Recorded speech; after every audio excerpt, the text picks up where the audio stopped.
खास रिपोर्ट। हम इस वक्त हैं अखिलेश यादव के कारवां के साथ पूर्वांचल एक्सप्रेसवे पे। कल प्रधानमंत्री ने इसी एक्सप्रेसवे का उद्घाटन किया। आज अखिलेश यादव अपना काफिला यहाँ लेकर आए हैं। वो कह रहे हैं वो अपना खुद एक तरह से राजनीतिक उद्घाटन उसका आज करेंगे। क्या अखिलेश की ये यात्रा उसकी राजनीतिक और इलेक्शन यात्रा सफल होगी या इसी तरह तू मैं में ये पूरा इलेक्शन निकल जाएगा, देखना पड़ेगा। जैसे आप देख सकते हैं लोगों में उत्साह है, लेकिन क्या इससे Akhilesh Yadav half way mark Uttar Pradesh के चुनावी अखाड़ा में पार कर पाएंगे कि नहीं, आगे जाके मालूम पड़ेगा। लेकिन शुरुआत में बात करते हैं अखिलेश यादव के साथ। अखिलेश यादव, बहुत बहुत धन्यवाद, आप हमारे साथ बात कर रहे हैं। कल प्रधानमंत्री ने इस रैली का उद्घाटन किया। एक तरह से आप अपना खुद का उद्घाटन कर रहे हैं, बट हो गई रैली की उद्घाटन तो हो गई। क्या ये कंपिटिटिव इनॉग्रेशन हो रहे हैं? ये तो बीजेपी मोदी गवर्नमेंट तो रैली इन्होंने कर दी इनॉग्रेट। ये समाजवादी पूर्वांचल एक्सप्रेसवे का इतना बड़ा इंफ्रास्ट्रक्चर का प्रोजेक्ट, ये भारतीय जनता पार्टी का विजन नहीं था।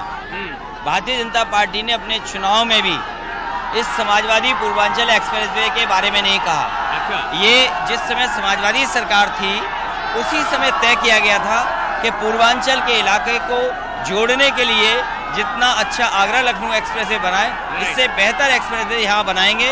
इसके किनारे मंडियाँ बने जिससे ग्रामीण अर्थव्यवस्था भी बेहतर हो। ये सपना अगर किसी ने देखा था तो समाजवादियों ने सपना देखा था। तो इसीलिए ये क्राउड्स आए हैं, आपके पास। आप कह रहे हैं कि this was a Samajwadi party idea, but crowds हैं। लेकिन अखिलेश, वाकई क्या आप बीजेपी को सीरियसली मानते हैं कि आप सीरियसली टक्कर दे पाएंगे बीजेपी को? बिकॉज लास्ट टाइम 300 सीट्स उनको मिल गए, 40% वोट शेयर, आप सिर्फ 50 से कम थे। सवाल ये नहीं है, सवाल ये है कि इस गाजीपुर बॉर्डर से लेकर के और वो गाजीपुर का बॉर्डर, वहां तक भारतीय जनता पार्टी का सफाया इसलिए होगा कि इन्होंने किसानों के ऊपर जीप चला दी। कोई सोच सकता है कि किसानों की हत्या कर दी जाए जीप चढ़ा करके? उत्तर प्रदेश की जनता हाथरस की बेटी को नहीं भूले हैं। कस्टोडियल डेथ है, अपमानित हो रहे हैं लोग। लोगों के साथ जिस तरह का व्यवहार होना चाहिए था, इनकी जेब काटी जा रही है। डीजल पेट्रोल की जो कीमतें महंगी हुई हैं, क्या इनकी जेब नहीं काटी जा रही है? पिछले क्वार्टर में ओएनजीसी को लगभग 600 गुना मुनाफा हुआ।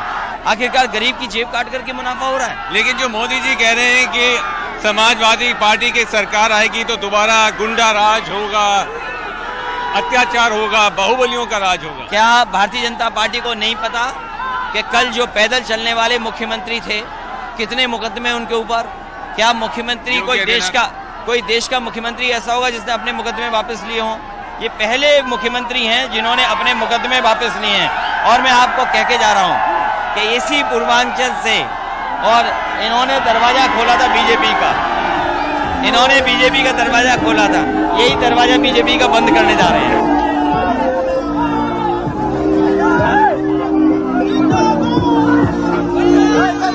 बाकी भी इम्पोर्टेंट लीडर्स हैं आपके साथ? नहीं, बहुत पार्टी के चौहान साहब, पार्टी के जितने जिम्मेदार नेता हैं, और ओम प्रकाश राजभर जी हमारे साथ हैं, संजय चौहान जी हमारे साथ हैं, पूर्व मंत्री ओम प्रकाश जी हैं, सिकदुल्ला साहब विधायक रहे हैं, ये हमारे साथ हैं, वीरेंद्र हैं विधायक हैं, आशु मलिक हैं, और अगर आप पीछे केबिन में जाओगे तो जितने सीनियर लीडर बलिया के, गाजीपुर के, आपको सब हमारे साथ दिखाई देंगे।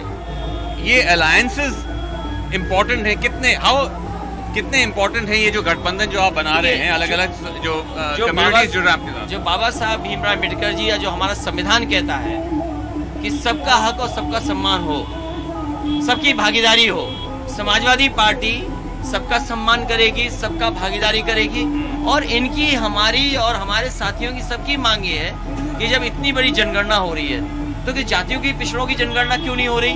आखिरकार पिछड़ों की जनगणना क्यों नहीं है? जो ओबीसी सेंसस की जो बात हो रही है वो आपका मेन है।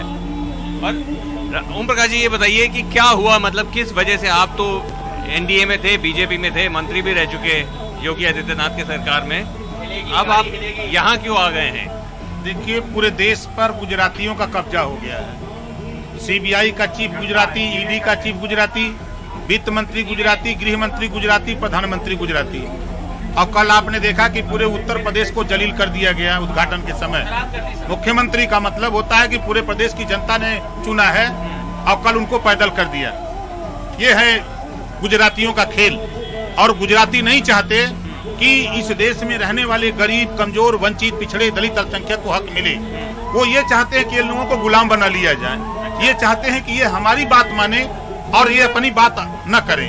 आज उठा के देखिए, जैसे देश में सबसे बड़ी बात जो माननीय अखिलेश यादव जी ने कहा, जातिवार जनगणना की है। आज उत्तर प्रदेश में 60 पैसा पर यूनिट बिजली खरीद के ये ग्रामीण इलाके में 7 रुपया और शहर में 8 रुपया बेच रहे हैं। और जब हम वोट दे के सरकार बना रहे तो हमारे ऊपर बिजनेस क्यों?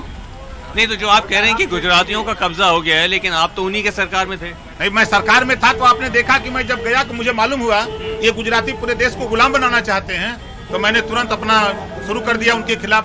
पहली बार उत्तर प्रदेश में आपने देखा होगा कि एक मुख्यमंत्री से एक कैबिनेट मंत्री बराबर लड़ता रहा अपने हक अधिकार हिस्सेदारी के लिए। तो ये बराबर जो वंचित समाज है, जो पिछड़ा है, जो हक से अभी 75 साल की आजादी में कुछ नहीं मिला है, उसके लिए बराबर ओम प्रकाश राजभर संघर्ष करता रहा। और आज बदलाव की स्थिति में प्रदेश की जनता बदलाव चाहती है।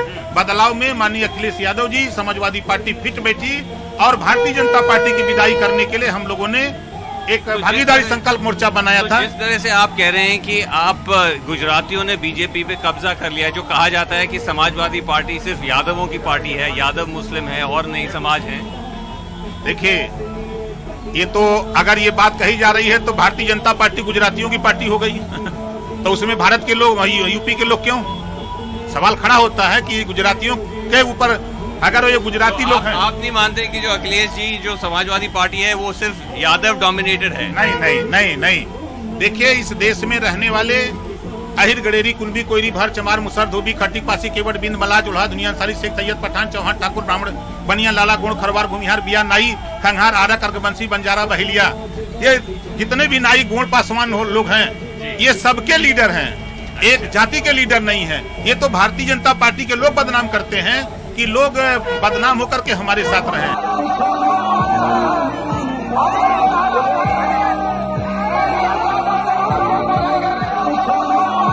दरवाजा ये बंद करने जा रहे हैं, लेकिन मुझे ये बताइए कि अगर आप इतने कॉन्फिडेंट हैं तो ऐसा बयान क्यों आया था कि आप इलेक्शन नहीं लड़ रहे हैं? वो बयान तोड़ मरोड़ के लिखा गया था। अच्छा। आने वाले समय में समाजवादी पार्टी तय करेगी तो मैं चुनाव लड़ूंगा। आप लड़ रहे हैं चुनाव या नहीं? सीधा पार्टी तय करेगी तो मैं चुनाव लड़ूंगा, अदरवाइज चुनाव लड़ूंगा पार्टी कहेगी तो। आप क्या चाहते हैं? नहीं, मैं क्या चाहता हूँ सवाल ये नहीं है। मैं ये चाहता हूँ कि उत्तर प्रदेश से भारतीय जनता पार्टी का सफाया हो। और जो अमित शाह ने कही कि भैया अगर समाजवादी पार्टी आएगी तो बीजेपी का है जैम, जनधन, आधार और मोबाइल, और समाजवादी पार्टी आएगी तो उनका एक अलग जैम होगा, जिन्ना होगा, आजम खान होगा, मुख्तार अंसारी होगा। भारतीय जनता पार्टी के लिए जे फॉर झूठ है, ए फॉर अहंकार है और एम फॉर महंगाई है। कम से कम झूठ, अहंकार और महंगाई पे भारतीय जनता पार्टी कब बात करेगी? आज देश में डीजल पेट्रोल की कीमत क्या है? नौकरियां नहीं है, खाद की बोरी से चोरी हो गई, डीएपी नहीं है।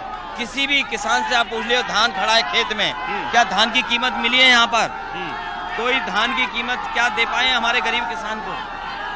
लेकिन तब भी जो आपने जिन्ना का कमेंट किया, आई नो आपने कई बार उसके बाद क्लैरिफाई किया, लेकिन क्या आप मानते हैं कि वो टैक्टिकल मिस्टेक था कि आपने जिन्ना को बाकी फ्रीडम फाइटर्स में मेंशन किया, बीजेपी को मुद्दा मिल गया? देखिए, जो बात मैंने कही आपको आगे पीछे पूरी बात चलानी चाहिए और पूरा जानकारी करके फिर मुझसे सवाल करिए। नहीं, मैंने देखा आपका पूरा बयान। क्या है उस बयान में? बयान में आपने जहां तक मैंने देखा कहा कि कई लोगों का, आप अगर देख के आए ओके, तो मैंने आई हर्ड यू से कि आपने कहा कि कई सारे फ्रीडम फाइटर, सरदार पटेल, कई लोगों ने इकट्ठा ब्रिटिश को फाइट किया, उसमें आपने जिन्ना का भी नाम लिया। ठीक है। इसके बाद मैंने ये भी कहा कि सरदार पटेल वही हैं जिन्होंने भारतीय जनता पार्टी की उस विचारधारा को पाबंदी लगाई थी जो देश को बांट रही थी। विचारधारा गांधी के ऊपर या गांधी की हत्या करने पर जिनके ऊपर आरोप लग रहे थे, क्या उस विचारधारा पे बैन लगाता कि नहीं लगाता? वही विचारधारा आज जातियों, धर्म में लड़ाने की कोशिश कर रही है। तो आप जिन्ना को फ्रीडम फाइटर मतलब उन्होंने आजादी के लिए, सवाल वो नहीं है। आज सवाल ये है कि ये गरीब जनता बीजेपी को हटा रही है कि नहीं हटा रही है। नहीं आप बताएं। ये जनता भारतीय जनता पार्टी का सफाया करने जा रही है। क्या इस बात से आप थोड़े चिंतित हैं अखिलेश कि हाँ, क्या इस बात से चिंतित हैं कि क्राउड एनर्जी है लेकिन आप एक तरह से वन मैन आर्मी है। हाँ राजभर जी वगैरह हैं लेकिन जो बड़ी पार्टियां हैं कांग्रेस के साथ आप नहीं हैं, बीएसपी के साथ नहीं है, ये एक आपके लिए डिसएडवांटेज नहीं है? सवाल ये नहीं है। आज समाजवादी पार्टी ने क्षेत्रीय दल छोटे दलों को साथ जोड़ा है और यही जो रंग है, ये पीला रंग, ये लाल रंग, ये हरा रंग, ये नीला रंग, सब रंग को एक जोड़ दिया है। ये हमारा बहुरंग का इंद्रधनुष है, बहुरंगी इंद्रधनुष है। ये खुशहाली का गठबंधन है हमारा। प्रियंका गांधी जी से कोई बात हुई, कुछ तालमेल की, कुछ एनीथिंग? अभी कोई बातचीत नहीं है। लेकिन क्या you think there is no chance of that?